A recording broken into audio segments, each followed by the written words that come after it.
here's a really fun sound design trick inspired by Flume's track Hyperreal.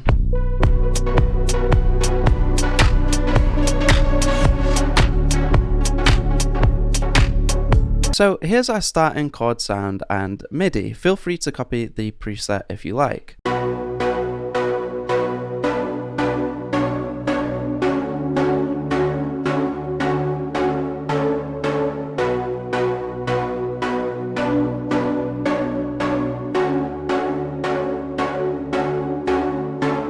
Right now, when combined with our drums and bass, we have the basic progression.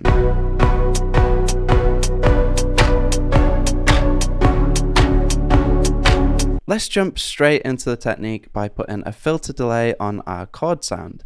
In essence, this effect is 3 separate delay signals, one panned left, one central, and one panned right. Each one of these delay paths has its own filter and independent time control.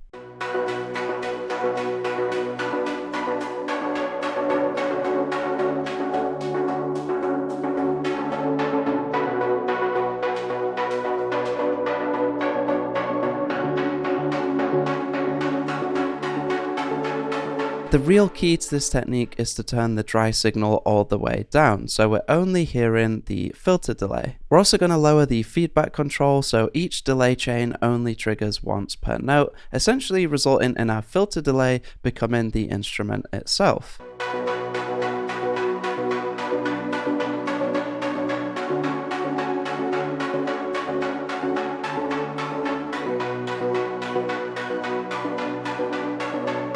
Finally, to get the more chaotic sound Flume used, we're going to switch our left and right delay times to unsynced, which lets us program a more off-the-grid delay time.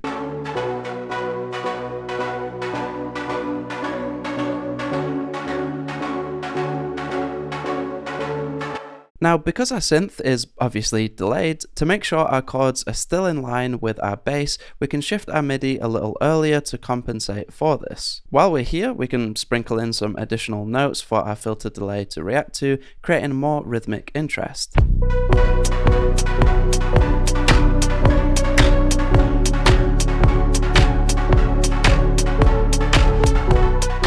To spice things up further, we can also add some cutoff automation.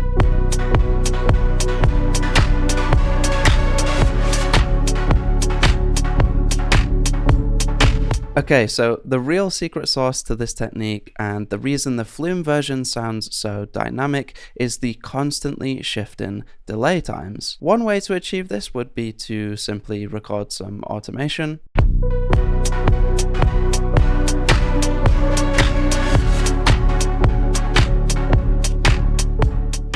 However, I think this is the perfect excuse to make use of a Max for Live LFO.